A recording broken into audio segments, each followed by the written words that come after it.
All right, so I hit Josiah up at FDF a couple weeks ago. We've discussed this a few months back about maybe making a set of custom tie rods for the front of these cars, because I keep blowing through inner tie rods like crazy. Almost every event I'm having to change at least left or right side, sometimes even both. But when I had OEM like 200,000 miles on off of that car, they were fine. But last year when I took the car apart and redone it, I'm like, let's just put some new inner tie rods just because, and I screwed myself. I got rid of the old OEM tie rods. They were perfectly fine, no play, and you just can't get good parts these days. So pretty much I gave Josiah a couple measurements. I have a mega kit, and I pretty much gave him my tie rod length and like done some measurements.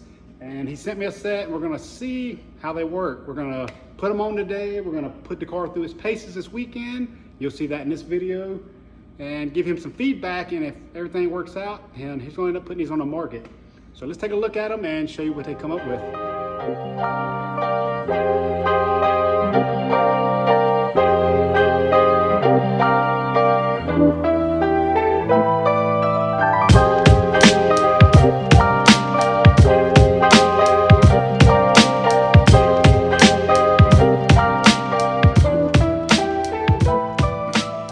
Essentially what we have here is an adapter to bolt straight to the tie rod, or to the rack and pinion.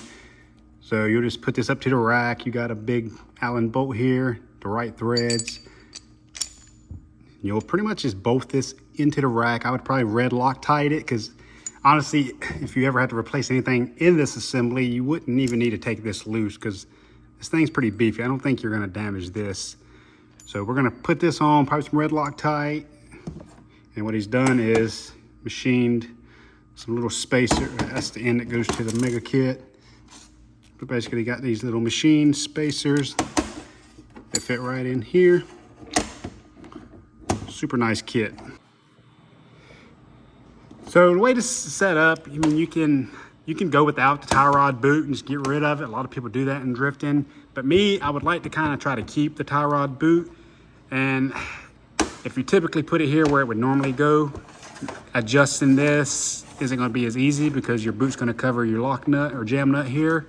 So what I did was I ordered a set of like universal boots off Amazon, and they have these different spots that you can cut off to make it bigger or however you need it. So my thought is I'm going to try to maybe use the biggest one here and go on this part, because this part doesn't go in the rack, but just very little bit.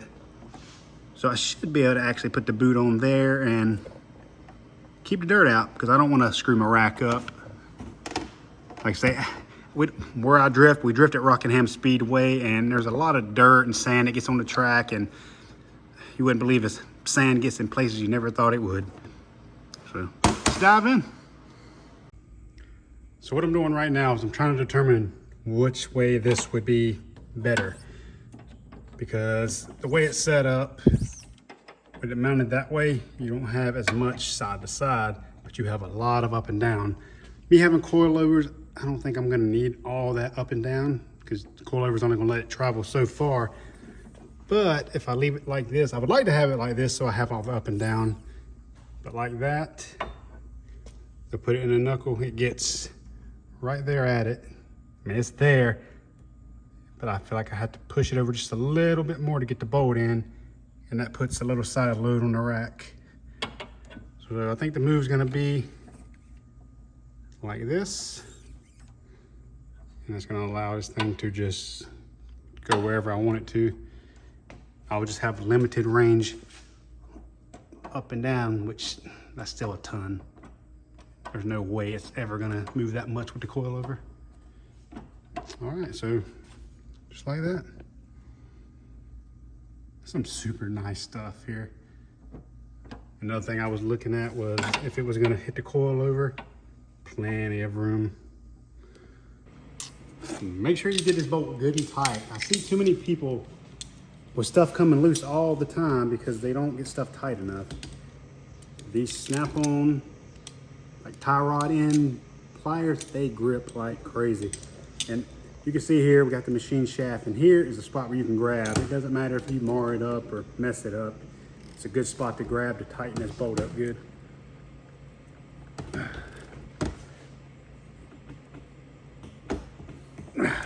good and tight. So for right now, I'm just gonna zip tie the boot on and see if it has enough travel to not like bind the boot up. So I'm gonna go all the way this way. That's all the way to the right. Not stretched, feels nice. And this way is the way I was curious if it's gonna bind up or fold up. That hits the lock right there. Feels fine. So that's gonna allow me to have everything exposed just like I want. Just like that. Better put the tie rod in. Bolt from the bottom. And if I need to take this whole piece off, it's still exposed.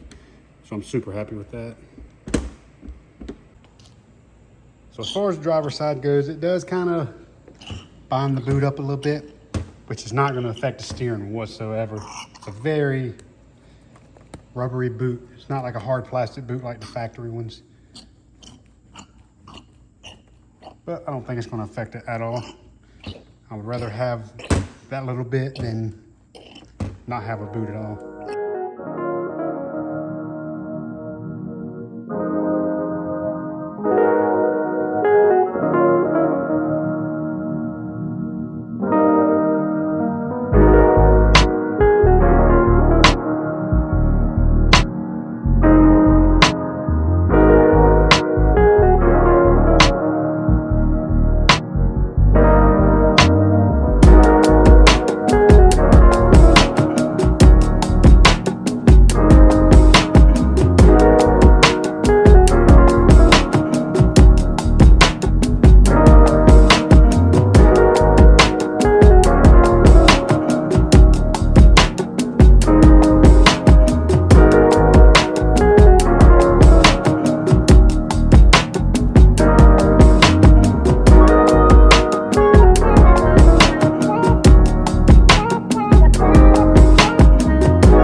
All right, so we shredded all weekend. Car done flawless. I mean, the tie rods, the car just drives so amazing now.